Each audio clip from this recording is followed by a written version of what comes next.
Sophie Jenkins, ex-Catholic Protestant, UK. My journey to Islam. I was born into a lower middle class English family. My mother was, and is, a housewife and my father worked at an electronics firm. He is now a lecturer in electronic engineering. My father came from a Catholic background, and my mother from a Protestant one. They had both shared a short spell in the Quaker Church in the early 1970s, but by the time I came along, they were strong atheists and religion was never mentioned in our house, let alone practiced. My parents had decided that if we wanted to be religious when we grew up, they would support this. From a young age, I believed in God, despite not being brought up with this belief, but still I got the feeling that what they were teaching in the Christian school I went to was not right. Somehow, I didn't believe in Jesus or the Holy Spirit. It all seemed false. But at school they told us this was the only right way,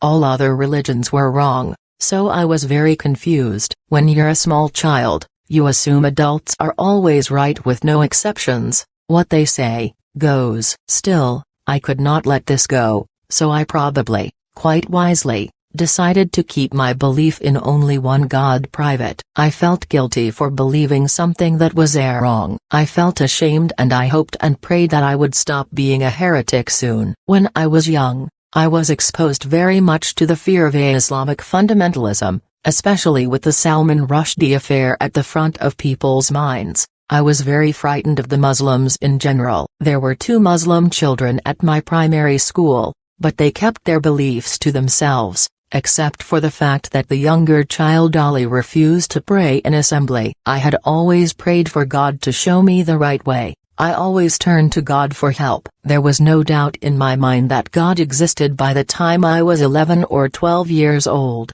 and in high school I began to realize that perhaps my belief in one God wasn't wrong. At this time, I had not really heard of Islam. All I knew about it was that it was a violent religion that treated women like dirt. We were actually taught in school that Islam was spread by the sword, in other words by violent and forceful means, that women in Islam were chattels symbolized by their dress, and that Muslims worshipped Muhammad, sallallahu alaihi wasallam. I was really disgusted. Every time I saw a Muslim lady when shopping in Manchester, there are few Muslims in my area, I thought, how can you do that to yourself? I was really incensed. They did teach us one true thing though, that Muslims believe in only one God, which was something I honestly did not know before then. I looked into all manner of other religions, Judaism, Hinduism and Buddhism, but they all appeared so man-made and contradictory. However, one day, I don't know what hit me,